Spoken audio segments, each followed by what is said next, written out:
खैबर का किला चीख कर देता है गवाही, कुछ शक नहीं कि कुव्वत यज़दान अली है। क्या बात है।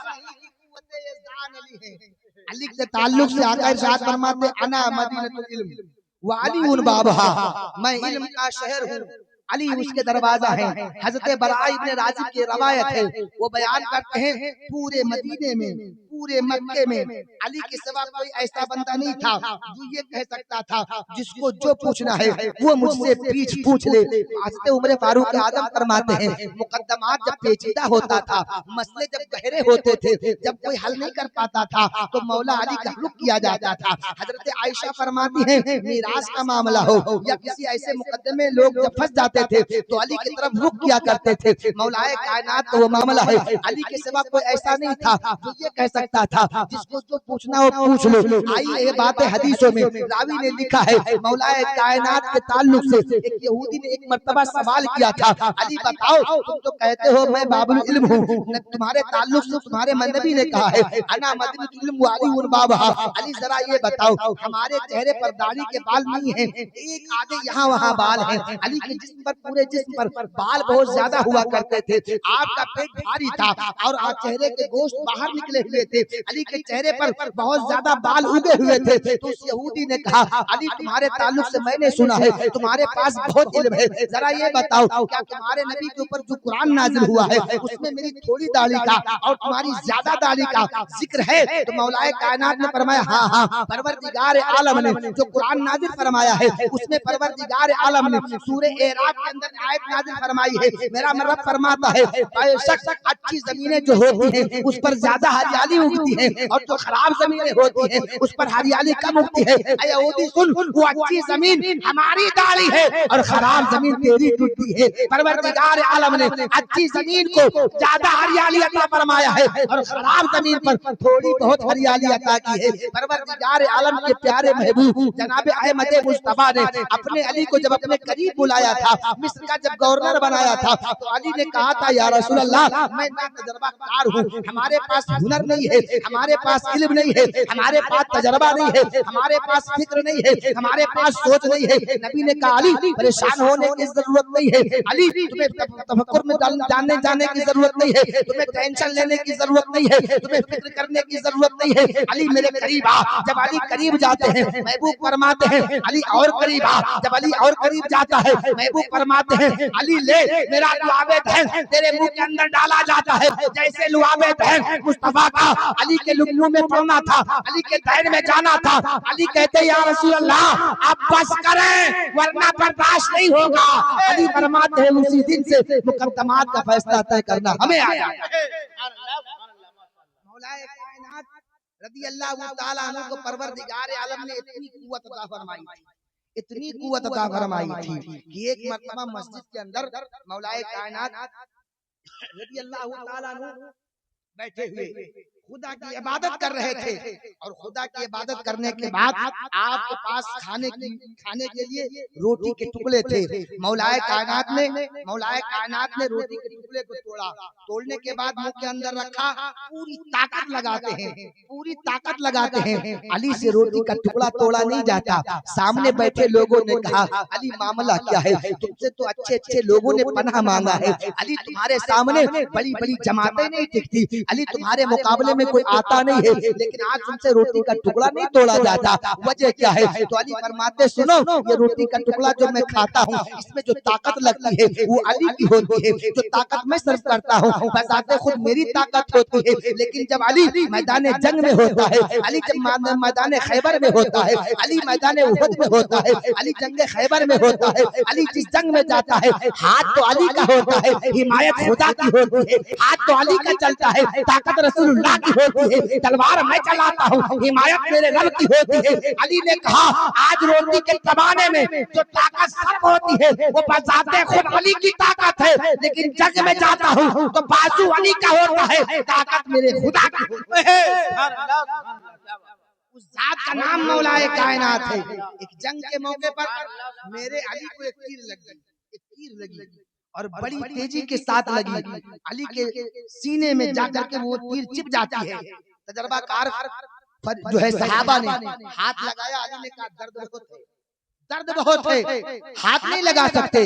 अली ने मना कर दिया तो लोगों ने कहा, तजर्बाकार सहाबा ने कहा, अली जब खुदा की इबादत करते हैं तो खुदा की मोहब्बत में गर्क हो जाते हैं, और होना भी चाहिए। महबूब की हदीस है, आका इरशाद फरमाते हैं, सल्लू कमा रायतमुनी वसल्ली, तुम नमाज ऐसे पढ़ो जैसे मुझे पढ़ता देखते हो। आका इरशाद फरमाते हैं, जब तुम कयाम के लिए हो तो ये इरादा करो कि मैं खुदा को देख रहा हूँ। अगर तुम्हारी आंखें इस काबिल नहीं तो ये तसव्वुर जरूर होना चाहिए कि खुदा मुझे देख रहा है। और जब बंदा नमाज की हालत में होता है तो परवरदिगार आलम के बेपनाह करीब होता है, और बिलखुसूस जब सजदे की हालत में होता है तो रब के और करीब हो जाता है। ये तो आम लोगों की बात है, और खास लोगों का मामला ये है, जब कोई और बंदा खास होता है, खुदा की इबादत में जाता है तो रब सारे पर्दे को हटा लेता है, रब सारे हिजाब को उठा लेता है। वो तो अली है जिनके कब्जे कुदरत में कायनात में तमाम चीजों को रखा है। अली जब सजदे की हालत में जाते हैं तो लोगों ने कहा, अली जब सजदे में होंगे खुदा से मुलाकात करेंगे, तीर को निकाल लेना, अली को एहसास न होगा। अली कयाम की हालत में, रुकू की हालत में, लेकिन जब सजदे की हालत में जाते हैं, सहाबा ने तीर को निकाला। अली की जब नमाज मुकम्मल होती है, अली ने कहा, बताओ तो सही हमारी तीर कहाँ गई? लोगों ने कहा, अली तीर को निकाल लिया गया। लोगों ने कहा, अली तुम्हें एहसास न हुआ? अली ने कहा, मामला ये है, मैं खुदा के जमाल को देख रहा था, अपना दर्द महसूस नहीं कर रहा था। ऐ सुन्नी कईयूर मुसलमानों, जब नमाज पढ़ो तो ये ख्याल हो कि खुदा मुझे देख रहा देख रहा है। इस ख्याल से नमाज पढ़ना चाहिए। मौलाए कायनात को आकाए दो आलम सल्लल्लाहु ताला अलैहि वसल्लम ने अपना जानशीन फरमाया है। मौलाए कायनात को मेरे महबूब ने वो चीज अता फरमाई है। मौलाए कायनात के ताल्लुक से आकाए दो आलम सल्लल्लाहु ताला अलैहि वसल्लम इरशाद फरमाते हैं, अली को परवरदिगार आलम ने इतनी ताकत अता फरमाई है, इतनी ताकत अता फरमाई है कि शहंशाह वलायत है आप, शहंशाह ताजदार है आप, आपकी जात से वलायत बढ़ती है। मौलाए कायनात के ताल्लुक से हदीस में बहुत सारी बातें आई हैं, लेकिन रफ्तार रफ्तार मैं आपको थोड़ी बात बताऊं। मौलाए कायनात को परवरदिगार आलम ने अदल इंसाफ का बादशाह बनाया है। मौलाए कायनात के ताल्लुक से उमर इब्ने खत्ताब फरमाते हैं, जब अली हमारे सामने नहीं होता था, हम अपने मामलात में उलझ जाते थे। जब हमें फिक्र होती थी, जब हमें टेंशन होता था, तो मौलाए कायनात को बुलाया जाता था। एक मुकद्दमा जब फारूक आजम की अदालत में पहुंचा, मुकद्दमा ये था, एक जानिया औरत हामला हो चुकी थी। मौलाए कायनात मौजूद थे, सैयदना सिद्दीक अकबर भी मौजूद है। उमर फारूक आजम की अदालत में सैयदना सिद्दीक अकबर का वसाल हो चुका है। सैयदना उमर इब्ने खत्ताब मौजूद है, सईद बिन जैद भी है, जुबैर भी है, तलहा भी है, दीगर सहाबा भी है, मौलाए कायनात भी है। उमर फारूक आजम ने सबूत शरई पाने के बाद कहा, इस औरत को संसार करा दिया जाए, इसलिए कि इसने जिना किया है, इसके शिकम में हमल ठहर गया है, ये पेट से है, ये इद्दत ये है जो हमल से है। सैयदना उमर इब्ने खत्ताब ने उसको शरई सजा दे दिया। लेकिन जब से शरई सजा दिया, मौलाए कायनात वहां बैठे हुए थे। कहा, है उमर याद करो मुस्तफा की हदीस को, मेरे सरकार ने फरमाया था, कतान जो जानिया औरत हो अगर हमल से हो जाए तो उसे सजा न दी जाए जब तक वो हमल जाए न हो जाए, जब तक कि विलादत न हो जाए, जब तक कि पैदाइश न हो जाए, औरत को सजा नहीं दी जाएगी। उमर ने कहा, बताओ तो सही मामला क्या है? अली ने कहा, आका ने इरशाद फरमाया है, अगर क्या औरत गुनहगार है, अगर क्या औरत फाहिशा है, अगर जानिया है, मगर उसके पेट में जो बच्चा है वो तो गुनहगार नहीं है, उसने तो कोई गलती नहीं की है, उसने तो कोई उसको सजा नहीं मिलनी चाहिए। तो अब उमर ने फरमाया, लौला का हाली ला हलाका उमर, अगर आज अली न होते तो उमर हलाक हो जाते। क्या बात है? नारे तकबीर, नारे रिसालत, मसलके आला हजरत, फैजाने आला हजरत, जिक्रे शोहदाए करबला, नारे तकबीर, नारे रिसालत। उमर फरमाते हैं, लौला का अली लहला का उमर, अगर आज अली न होते तो उमर हिलाक हो जाता। अली का तजर्बा ऐसा तजर्बा था, ऐसा तजर्बा था कि रात के सन्नाटे में दो औरतें एक बच्चे के ताल्लुक से झगड़ा करने लगी। रात का सन्नाटा था, जैसे तारीखी हो, विलादत हो जाए, तो इस दौर में ज्यादातर लोग अगर एक की बच्ची पैदा हो जाए, एक को बच्चा पैदा हो जाए, एक औरत को बच्चा पैदा हो, एक औरत को बच्ची पैदा हो जाए, रात का सन्नाटा हो, वहाँ कोई मौजूद ना हो, तो औरत यही सोचेगी कि बच्ची इसको दे दे और बच्चा हम ले लें। ये सारे लोगों की सोच होती है। बच्चे की तरफ रुझान ज्यादा जाता है।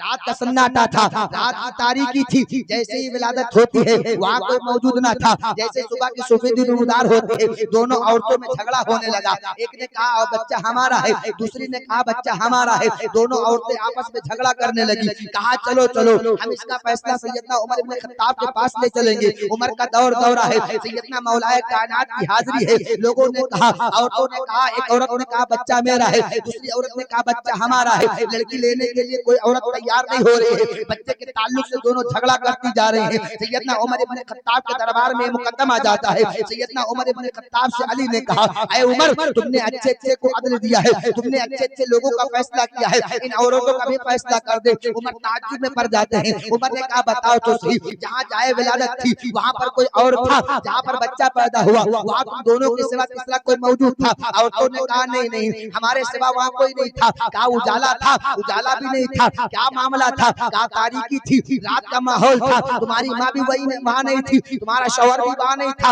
औरतों ने कहा हमारे दोनों के सिवा वहाँ तीसरा कोई मौजूद न था। बड़ा पेचीदा मसला था, बड़ा अहम मामला था। उमर ने कहा तीसरा कोई आ जाए तो तुम्हारे सवाल का जवाब दे देंगे। औरतें कशमकश में पड़ती हैं, तीसरा कोई ना मिलता है। लेकिन औरत को उमर इब्न खत्ताब ने मुखातब करके कहा, अपने सीने पर हाथ रख करके सोचो, जिसका बच्चा हो सच सच बता दे, जिसकी बच्ची हो भी सच सच बता दे। औरतों ने कहा नहीं नहीं, दोनों औरतें यही कहती थी ये बच्चा हमारा है। देखो इसका चेहरा हमारे चेहरे से मिलता है, देखो इसकी रंगत हमारे रंगत से मिलती है, इसके चेहरे की जुगराफिया हमारे चेहरे से टकरा रही है, इसलिए बच्चा हमारा है। दूसरी ने कहा नहीं नहीं, इसका खून हमारे खून से मिलता है, इसके हाथ हमारे हाथ से मिलते हैं। दूसरी ने कहा इसका पैर हमारे पैर के जैसा है, इसकी आंखों की भवें हमारे आंखों की भवें से टकराती है। दोनों औरतें आपस में झगड़ा करने लगी। तब उमर ने अली को बुलाया, अली इस मसले को हल कर सकते हैं, अली के सिवा इस मसले को कोई हल नहीं कर सकता। अली दरबारे उमर में आते हैं। उमर ने कहा अली ये मामला ऐसा है, ये औरत कह रही बच्चा हमारा है,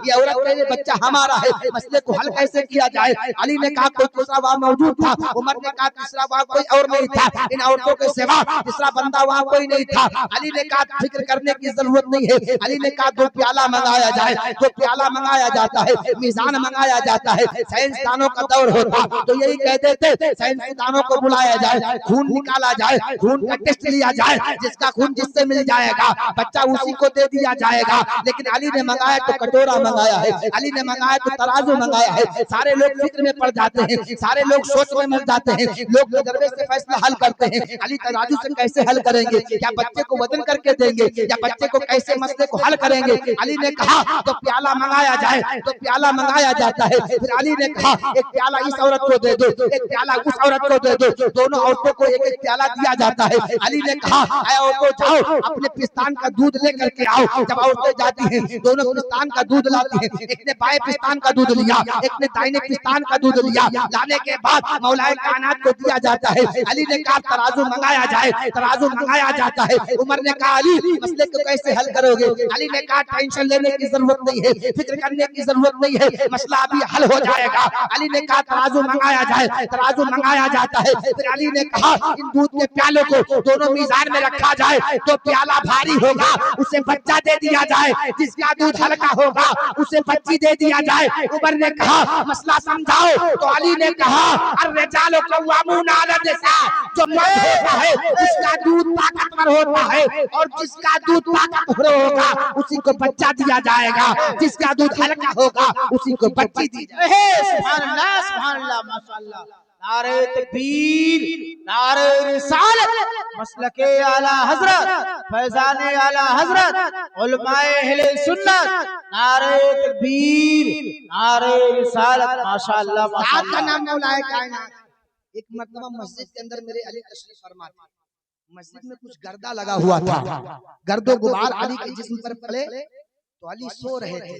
मुस्तफा आए, माशाअल्लाह मेरे महबूब आए, अली के जिस्म से गर्दे को हटाया और नबी ने फरमाया कुम या अबा तुराब, आए मिट्टी वाले उठ। अली कहते हैं जब कोई हमें अबू तुराब कहता था तो सीना फख्र से चौड़ा हो जाता था, इसलिए ये लक़ब किसी और ने नहीं बल्कि मुस्तफा ने अता किया है। उस जात का नाम मौलाए कायनात है। मौलाए कायनात के दरबार में एक मुकद्दमा पहुंचता है। एक मालिक ने अपने गुलाम को और अपने बेटे को भेजा कि तुम दोनों मदीना चले जाओ। जैसे वो दोनों बच्चे निकलते हैं, रास्ते में मालिक को गुलाम ने मारा और जो है मालिक ने गुलाम को मारा, गुलाम ने मालिक को गाली दिया, दोनों बच्चे आपस में झगड़ा करने लगे। ये मुकद्दमा दरबार माली में पहुंचता है। मालिक ने ये सोचा था कि बच्चा हमें गुजार कर देगा, बच्चा अपने जहन से बात को मोह कर देगा, लेकिन वो मालिक को लेकर के मार्केट में फरोख्त करने लगा, बाजार में बेचने लगा।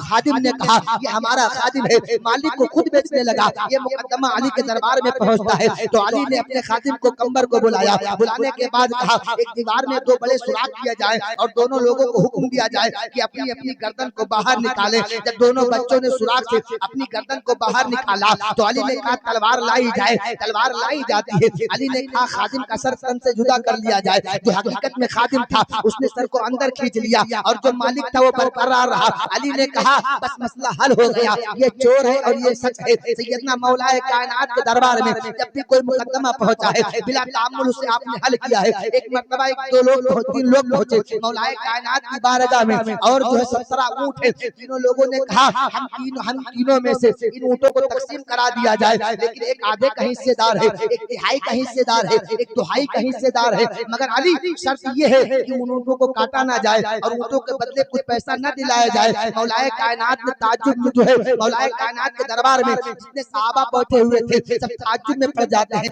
17 ऊंट और जो है 3 लोगों में तकसीम करना है, बराबर बराबर किसी को नहीं दिया जाता। अगर 17 में से किसी को आधा दिया जाएगा तो पूरे 8 उसे भी नहीं, पूरे 9 उसे भी नहीं मिलेंगे, बल्कि उसको 9.5 मिलेंगे। इस तरीके से मसला हल नहीं हो पाता। 3 ऊंटों को काटना पड़ेगा। मौलाए कायनात ने कहा 17 ऊंटों को लाइन में खड़ा कर दिया जाए। फिर मौलाए कायनात ने अपने दरबार से एक ऊंट को बुलाया, बुलाने के बाद उसको किनारे में खड़ा कर दिया। अब 17 और 1 मिलाकर 18 हो गए। तो मौलाए कायनात ने कहा जो तिहाई का हिस्सेदार है उसे 18 में से उसको 9 दे दिया जाए, जो आधे का हिस्सेदार है उसे 18 में से 9 दे दिया जाए, और जो तिहाई का हिस्सेदार है उसे 18 में से 6 दे दिया जाए, और जो दुहाई का हिस्सेदार है उसे भी 5.25 दे दिया जाए। इस तरीके से आपका ऊंट भी बच जाता है और 17 ऊंटों की तकसीम हो जाती है। मौलाए कायनात ने अपने दरबार में ऐसे ऐसे फैसले हल फरमाए हैं कि 2 लोग सफर कर रहे थे, रास्ते में 2 लोग बैठ जाते हैं, अपने खाने को निकालते हैं, खाना खाना शुरू करते हैं। तब तक एक तीसरा गुजरता है, उसने उनको सलाम किया, वो भी सलाम का जवाब देता है और उन दोनों के पास आकर के बैठ जाता है। मौलाए कायनात के सामने जब ये मसला पहुंचता है उन दोनों ने कहा आप भी खाना खा लें। जैसे दोनों ने बैठकर खाना खाया, लेकिन वो तीसरा जब चलने लगा, जाने के बाद 8 दिरहम दे करके गया। जाने के बाद कहा इन 8 दिरहम को आपस में तकसीम कर लेना। अब जरा गौर से सुनो, वो 2 लोग जो रोटी खा रहे थे, एक के पास 5 रोटी थी, एक के पास 3 रोटी थी। देने वाले ने 8 दिरहम दिया है और उस 5 रोटी वाले ने कहा 3 दिरहम तुम ले लो। 3 रोटी वाले ने कहा हम 3 दिरहम नहीं, बल्कि उसने कहा आधा आधा बांट लेना, लिहाजा 4 दिरहम हमारे हुए और 4 दिरहम तुम्हारे हुए। 3 रोटी वाले ने कहा ऐसा नहीं हो सकता। 5 रोटी वाले ने कहा नहीं, तुम्हारी 3 रोटी थी, तुम्हें 3 ही दिरहम लेना पड़ेगा। 5 रोटी वाले ने कहा हमारे 5 दिरहम थे, हम 5 रोटी हमारे 5 रोटी थे, हम 5 दिरहम लेंगे। अब ये मुकद्दमा अली के दरबार में पहुंचता है। अली ने कहा 3 रोटी वाले से ये 3 दिरहम लेता है ले लो, वरना हिसाब के एतबार से तुम्हारा 1 ही दिरहम बनेगा। 3 रोटी वाले ने कहा हम ऐसा गैर मुनसिफाना फैसला नहीं मानते। अली ने कहा ये गैर मुनसिफाना फैसला नहीं है, बल्कि तजर्बे से फैसला किया जा रहा है। उसने कहा फैसला समझा दिया जाए। अली ने कहा सुनो, तुम्हारे पास 3 रोटी थी, तुम्हारे साथी के पास 5 रोटी थी, और जब 5 और 3 रोटी को मिला करके 8 रोटी होती है, 8 रोटी के हर रोटी के 3-3 टुकड़े किए जाए तो जो है 8 से 24 टुकड़े बनते हैं, और जब 24 टुकड़ों को 3 जगह तकसीम किए जाएंगे तो आप बताओ 8 से 24 8 टुकड़े तीनों लोग खाओगे, और 8 रोटी के टुकड़े जो है तुम्हारे साथी के 5 टुकड़े थे और 5 रोटी थी। 5 रोटी की जब 3 टुकड़े करोगे तो 5 के 15 टुकड़े बनेंगे, और 15 टुकड़ों में से 8 तुम्हारे इस साथी ने खाया है, 7 उस तीसरे आदमी ने खाया है। तुम्हारी 3 रोटी थी, 3 रोटी के जब 3-3 टुकड़े करोगे तो 9 जो है 8 टुकड़े 3-3 6 9 टुकड़े बनेंगे, और 9 टुकड़ों में से 8 टुकड़े तुमने खाया है और 1 टुकड़ा तुम्हारे साथी ने खाया है। इस तरीके से जिसके 5 टुकड़े थे उसके जो है उसको चार 7 ग्राम मिलने चाहिए और तुम्हारे एक टुकड़ा बचा तो तुम्हारे तीसरे साथी ने खाया, इस तरीके से तुम्हारा 1 ही दिरहम बनता है। अब मौलाए कायनात का पूरी जोग्राफिया, पूरे साइंस, मौलाए कायनात का पूरा तजर्बा जब वो समझ लेता है तो कहता है यकीनन अगर हमने 3 दिरहम लिया होता तो आज हमारी भलाई। क्या बात है, उस्ताद का नाम माशाअल्लाह, माशाअल्लाह। अली की करामत सुनो, अली की करामत सुनो। जंगे सिफ़ीन के मौके पर मौलाए कायनात अपने पूरे जाहो जलाल के साथ जंगे सिफ़ीन में है और जब आपके पूरे खेमे के अंदर से पानी खत्म हो जाता है, मशकीजे में जो पानी था वो भी खत्म हो जाता है, हुजूर दान की खजूरें भी खत्म हो जाती है। अली ने अपने लोगों से मुखातब करके कहा, ऐ लोगों क्या कहीं पानी मिलेगा? लोगों ने कहा हुजूर पानी तो दूर दूर नजर नहीं आता है, हाँ एक गिरजा घर नजर आता है। अली ने कहा जाओ पानी तलाशो। जब लोग गए पानी तलाशा, पानी ना मिला तो अली से लोगों ने कहा अली अगर आप इजाजत दें तो हम उस वक्त तक पानी को जुस्तजू में रहेंगे जब तक कि हमारे जिस्म में जान बाकी रहेगी। अली ने कहा परेशान होने की जरूरत नहीं है, खेमे को वापस करो, जैसे पश्चिम की तरफ मुड़ते हैं। अली ने कहा अब इस जगह को खोदो। जब थोड़ा सा गड्ढा खोदा जाता है एक बड़ा सा पत्थर नमूदार होता है। अली ने कहा इस पत्थर को हटाओ, इसी के नीचे चश्मा जारी है, इसी के नीचे पानी मौजूद है। अली ने जब पत्थर को हटाया तो उसके नीचे से साफो शफाफ पानी जारी हो जाता है। लोगों ने पिया, पीने के बाद मशकीजे में रखा। लोगों ने कहा पूरी जिंदगी में मैंने ऐसा साफो शफाफ पानी ना पाया। अब अली ने कहा अब इस पत्थर को इस पानी के मुंह पे रख दो, इसको ढक दो, मिट्टी ऊपर से डाल दो। लेकिन जब लोगों ने ताकत लगाया उस पत्थर को उठाने के लिए तो कोई उठा ना सका। अली ने इशारा किया तो एक उंगली से उस पत्थर को मौलाए कायनात ने उठाकर उस पानी पर रखा। गिरजा घर का जो पुजारी था वो अली के दरबार में आता है, कहता बताओ तो सही क्या तुम पैगंबर हो? कहा नहीं मैं पैगंबर नहीं हूँ। फिर गिरजा घर के पुजारी ने पूछा क्या तुम पैगंबर जो है मुकर्रब फरिश्ते हो? कहा मैं फरिश्ता नहीं हूँ। फिर पुजारी ने पूछा क्या तुम दामादे पैगंबर हो? अली ने कहा हाँ मैं दामादे पैगंबर हूँ। पुजारी ने कहा अब हाथ बढ़ाइए और हमें कलमा पढ़ाइए। जब अली ने कलमा पढ़ाया तो पुजारी से अली ने कहा ऐ पुजारी जरा ये बता पूरी जिंदगी तू बाप दादाओं के दिन पर कायम था, तू बाप दादाओं के दिन पर इबादत करता था, आज बाप दादाओं के दिन को तूने कैसे छोड़ा? तो पुजारी ने कहा मैंने अपने किताब में पढ़ा था इस पत्थर को वही हटाएगा जो दामाद मुस्तफा हो। सुभान अल्लाह, सुभान अल्लाह। नारे तकबीर, नारे रिसालत, मसलके आला हजरत, शाने अली, शाने अली, जिक्रे इमाम हुसैन, नारे तकबीर, नारे रिसालत, माशाअल्लाह माशाअल्लाह। पुजारी ने कहा मैंने अपनी किताबों में पढ़ा है इस पत्थर को वही हटाएगा जो दामाद पैगंबर होगा।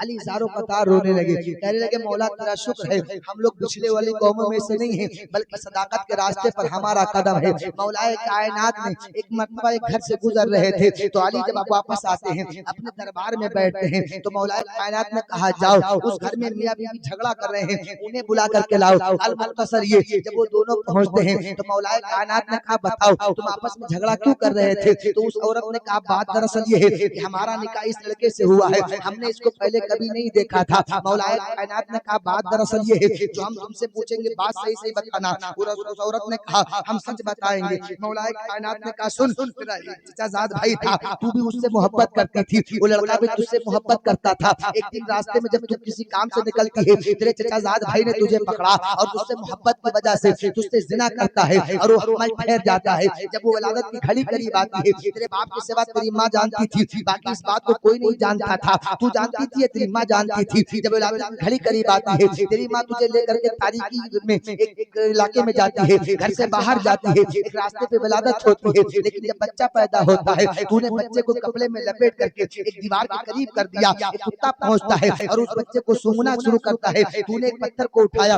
उठाने के बाद उस कुत्ते को मारा, बजाय कुत्ते के उस बच्चे के सर पर लग जाता है। जब खून का फव्वारा निकला है तो तेरी माँ ने अपने कपड़े को फाड़ा है और उस बच्चे के सर पर बांध दिया है। और उसके बाद में जब एक काफिला गुजरा उस बच्चे को उठा करके लेकर गया और उस बच्चे की किफालत करना शुरू किया। जब वो बच्चा जवान हो गया तेरे मुल्क में आया है और शादी के लायक हो गया तो तुझसे निकाह कर बैठा है। मौलाए कायनात से उस औरत ने कहा ऐ अली जो तुम कहते जा रहे हो ये सारी बातें सच है। अली ने फौरी तौर पर उस बच्चे को करीब बुलाया, बुलाने के बाद उसके चेहरे से कपड़े को हटाया। जैसे कपड़ा हटना था अली ने कहा देख वो निशान आज भी मौजूद है जो तूने उस वक्त कुत्ते को मारा था। कहा अली ने इस बच्चे को ले जा, ये तेरा शौहर नहीं बल्कि तेरा बेटा।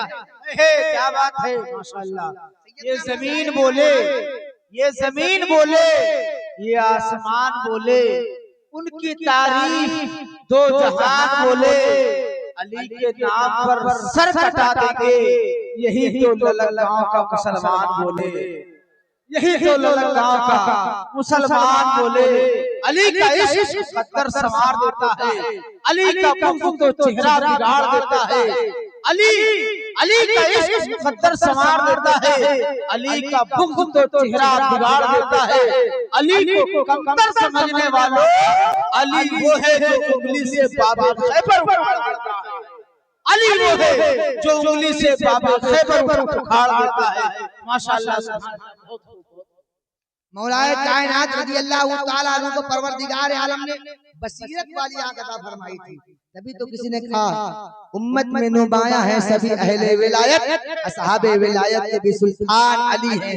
मौलाए कायनात रज़ी अल्लाह तआला अन्हु के ताल्लुक से आका इरशाद फरमाते हैं, इब्ने मलजम ने जब इरादा कर लिया था कि हम अली को मारेंगे, तो मौलाए कायनात को मारने का इरादा जब इब्ने मलजम ने कर लिया था, तो अली का दस्तूर ये होता था, रात की तारीकी में जब इब्ने नब्बाह अज़ान पुकारता था, हय्या अला सलाह हय्या अला फलाह, आओ नमाज की तरफ, आओ कामयाबी की तरफ, तो मौलाए कायनात जब निकला करते थे तो लोगों से ये कहते जाते थे अस्सलाह अस्सलाह, आओ नमाज की तरफ, आओ नमाज की तरफ। इब्ने मलजम ने, जिसने तलवार को कई दिन से तेज कर रखा था, जिसको जहर में पिरो रखा था, उसने इरादा किया था मौलाए कायनात को शहीद करने का। जैसे मौलाए कायनात करीब से गुजरते हैं, इब्ने मलजम ने फौरी तौर पर तलवार चलाई है। मौलाए कायनात को रमजान मुबारक महीने में जब लहू से जो है खून से लहू लहान कर दिया जाता है, सैयदना इमाम हसन की बारगाह में मौलाए कायनात आते हैं, इब्ने मलजम को पकड़ भी लिया जाता है, उसके बाद में उसे कैद कर दिया जाता है। मौलाए कायनात को नबीज पिलाई जाती है, लेकिन खून के रास्ते से बाहर हो जाती है। इमाम हुसैन ने कहा, इमाम हसन ने कहा, बाबा तकलीफ उठाने की जरूरत नहीं है, चंद दिन जब कैद रहते हैं रमजान मुबारक महीने में 63 साल की उम्र पा करके 6 माह 4 दिन 4 घंटे आपने उमूर खिलाफत का इंजाम दिया है, फिर उसके बाद में जामे शहादत नोश फरमाई है। तारीख में आता है मौलाए कायनात ने अपने बेटे से कहा था, इमाम हसन तुम्हें मालूम नहीं है, परवरदिगार आलम ने हमें सारी चीजों के लिए हमें आगाह कर दिया है। अली ने कहा था बेटा कतान कभी तुम अमहाबों से दोस्ती मत करना, बल्कि मुस्तफा की शरीयत की हिफाजत करना। मौलाए कायनात ने जंग सिफ़ीन के मौके पर जब करबला के मैदान से गुजरे थे तो लोगों से अली ने कहा था, ऐ लोगों बताओ तो सही कौन सा मैदान है। लोगों ने कहा हुजूर इसको मैदान मारिया कहते हैं। आका अली ने पूछा था इसका कोई भी और नाम है। लोगों ने कहा इसी को तो मैदान करबला कहते हैं। जब अली ने करबला का नाम सुना था तो अपने लोगों से कहा था, ऐ लोगों यही तो मैदान करबला है जहाँ मेरा हुसैन कल 72 लोगों को लेकर के आएगा और अपने नाना की शरीयत के तहफ्फुज़ के लिए, बकाए इस्लाम के लिए अपनी जानों को कुर्बान करेगा। अली जब ज़ारो कतार रोने लगे थे तो लोगों ने कहा था अली सिफ़ीन का मौका है, तुम यहाँ रो क्यों रहे हो? तो अली ने कहा था हम देख रहे हैं यही करबला का मैदान होगा जहाँ अली असगर को तड़पाया जाएगा, कासिम के बाजू काटे जाएंगे, और मोहम्मद को तड़पाया जाएगा, कासिम की जवानी लूटी जाएगी, अली अकबर को शहीद किया जाएगा। मौला अली ने जंगे करबला का नक्शा देखने के बाद, करबला का मैदान देखने के बाद इस कदर रोए कि तारीख बताती है आपका जिस्म पूरा खून से तरबतर जो है पूरा आंसू से तरबतर हो जाता है। मौलाए कायनात ने करबला को देखकर बताया था ये करबला हुसैन आजम की शहादत की मुंतज़िर। करबला की तारीख ऐसी तारीख नहीं है। आज ललक गांव का सुन्नी गयूर मुसलमान अपने घरों में इत्मीनान की सांसें ले रहा है, किसकी देन है? ये मौला हुसैन की शहादतों का देन है। मौला हुसैन की शहादत के बदौलत आज हम इत्मीनान और सुकून की नींद ले रहे हैं। लेकिन आप बताओ मौलाए कायनात ने जिस मिशन के जरिए अपनी जिंदगी को तमाम किया है, कि हमारा मिशन उनका जैसा मिशन है। सैयदना मौलाए कायनात ने 63 साल की जिंदगी पाई है और जिंदगी मुस्तफा की शरीयत पर जो है वक्त कर दिया है। नाना जो है अपने महबूब की शरीयत पर अमल किया है, पूरी जिंदगी मुस्तफा की शरीयत के तहफ्फुज़ के लिए अपने कदम को आगे बढ़ाया है। गदीर खुम के मौके पर जब मेरे महबूब ने फरमाया था मन कुंतो मौलाहू अली हो मौलाहू, उस दिन अली का सीना फख्र से चौड़ा हो गया। क्या बात है, क्या बात है। बयान करता हूँ, बात को तमाम करता हूँ। आप बताएं मौलाए कायनात का सजरा सुनेंगे आप? अली के खानदान का सजरा सुनेंगे? यकीनन सुनेंगे। आप बताएं दुनिया के पहले इंसान को कौन नहीं जानता? सब जानते हैं।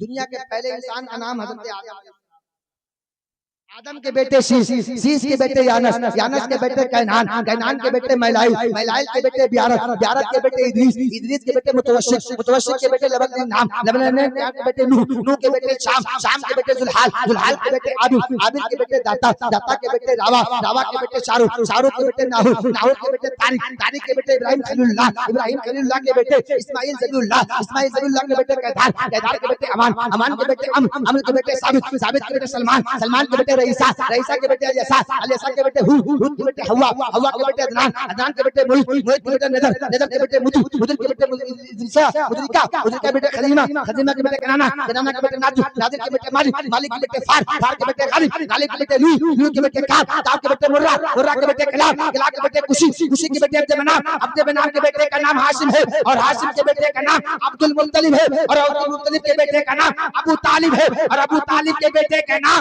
मौलाए कायनात है और अली के बेटे का नाम हसनैन करीमैन है, जिनकी माँ का नाम सैयदा, तैयबा, आबदा, जाहिदा, तकिया, नकिया, गैर आलिमा, गैर मुअल्लिमा, आला हज़रत साहब फरमाते हैं तैयबा, ताहिरा, आबदा, जाहिदा, जाने अहमद की राहत पे है। सुभान अल्लाह, सुभान अल्लाह, माशाअल्लाह, माशाअल्लाह। शिकस्ता हाथ पैरों में ताकत आ ही जाती है, शिकस्ता हाथ पैरों में भी ताकत आ ही जाती है। अली का नाम लेता हूँ हिम्मत आ ही जाती है, अली का नाम लेता हूँ तो हिम्मत आ ही जाती है। और अली की जंग को अगर मैंने कयामत कह दिया तो क्या हुआ? अली की जंग को अगर मैंने कयामत कह दिया तो क्या हुआ? अली जिस जंग में गए हैं कयामत आ ही जाती है, अली जिस जंग में गए हैं कयामत आ ही जाती है। माशाअल्लाह, मौलाए कायनात को परवरदिगार आलम ने इतनी ताकत अता फरमाई थी। खैबर का किला मौलाए कायनात ने अपनी उंगली पे उठाया, उठाने के बाद उसको लड़ते रहे खैबर का किला लेकर के, लेकिन जब उसे हटा कर रखा तो 40 लोग मिल करके उस खैबर के दरवाजे को उठाना चाहा मगर हरकत न दे सके। मौलाए कायनात के बाजुओं में इतनी ताकत थी। अब बताओ करबला के मैदान में हुसैन आजम जब लड़ रहे थे, अगर इशारा कर देते तो अली की हिमायत शामिल हो जाती, मगर वो रज़ाए खुदा पर राजी थे, रब की तमहीद में अपनी जिंदगी गुजार रहे थे, मुस्तफा की शरीयत के तहफ़्फ़ुज़ के लिए मैदान करबला में गए हुए थे। लिहाजा अली के बेटे ने, इमाम हसन ने, इमाम हुसैन ने, इमाम हुसैन के चाहने वालों ने जिस मिशन के तहत करबला के तपते हुए रेगिस्तान में अपनी अपनी जानों की कुर्बानी दी है, वो मिशन हमारा होना चाहिए। आज के जलसे से पैगाम लेकर के जाओ, कतान 10 मुहर्रम आने वाली है, 10 मुहर्रम में करते क्या है आप? बसा औकात लोग सीना को भी करते हैं, कुछ लोग ताजियादारी करते हैं, कुछ लोग ढोल तमाशे बजाते हैं। हुसैन आजम आप मनाएं, याद हुसैन आप मनाएं, आप अपने ज़हन के एतबार से खुद फैसला करें। सरकार आला हजरत ने जो तजर्बा दिया है, सरकार आला हजरत ने जो फैसला किया है, उस फैसले के तहत, उस तहरीर के तहत आप हुसैन आजम की याद मनाएं। लेकिन कतान होता क्या है, 10 मुहर्रम हराम में मुंबई का नौजवान आता है, जब घर में पहुंचता है तो काला कपड़ा जेब करता है, कोई लाल कपड़ा पहनता है। मौलाए कायनात के ताल्लुक से आका ने इरशाद फरमाया था, अली तुम्हारी हालात तो ईसा जैसी हो चुकी है। अली ने कहा या रसूलल्लाह कैसे कैसे? तो अली से मेरे आका ने फरमाया था, ईसा अलैहिस्सलाम के ताल्लुक से यहूद व नसारा ने झगड़ा किया था। यहूद ने कहा था ईसा तो खुदा के बेटे बन चुके हैं, और नसारा ने कहा था, उनकी शान में गुस्ताखी की थी। अली ने कहा था अनकरीब मेरी वजह से दो जमात गुमराह हो जाएगी। अली ने कहा एक जो राफसी है, एक खारिजी है। आज राफसी करता क्या है? माह मुहर्रम हराम के महीने में यौम आशूरा में काला कपड़ा जेबतन करता है और खारिजी लाल कपड़ा पहनता है। लिहाजा यौम आशूरा में हमें लाल कपड़ा नहीं पहनना है, काला कपड़ा नहीं पहनना है। एक बात और बता दूं, इमाम हुसैन की मोहब्बत का दम भरते हैं आप। 10 दिन इमाम हुसैन के नाम पर नियाज दिलाएंगे, या हुसैन करेंगे। बेशक आप मनाइए, लेकिन हुसैन आजम की मोहब्बत मनाइए। यजीद की बुराई करिए, यजीद को जहन्नमी कहिए, ये सच है। मगर हुसैन आजम की अकीदत में कतान हरगिज़ कभी भी अमीर माविया की शान में गुस्ताखी मत करना। अगर तुमने अमीर माविया यजीद के बाप की शान में अगर तुमने गुस्ताखी कर दी तो तुम्हारे ईमान का जनाजा निकल जाएगा, तुम्हें एहसास नहीं होगा। इसलिए कि अमीर माविया की जात ऐसी जात है, आका इरशाद फरमाते हैं जिस किसी इंसान की तमन्ना हो कि हम दुनिया में जन्नती इंसान को देखे तो वो अमीर माविया को देखे, वो अमीर माविया को देखे। लिहाजा ये पैगाम आज के जलसे का, हर रोज में आज के जलसे का पैगाम ये है कि अमीर माविया की शान में गुस्ताखी मत करना, इसलिए कि वो सहाबी रसूल हैं और ऐसे सहाबी रसूल हैं कि आका फरमाते हैं ये जन्नती हैं, जिसको जन्नती इंसान देखने की तमन्ना हो वो हजरत अमीर माविया को देखे। लिहाजा अमीर माविया को हर सहाबी की तरह अफजलियत जो है इज्जत और एहतराम देना है। आका इरशाद फरमाते हैं अस्सहाबतु कन्नुजूम, मेरे सहाबा आसमान की तारों की तरह।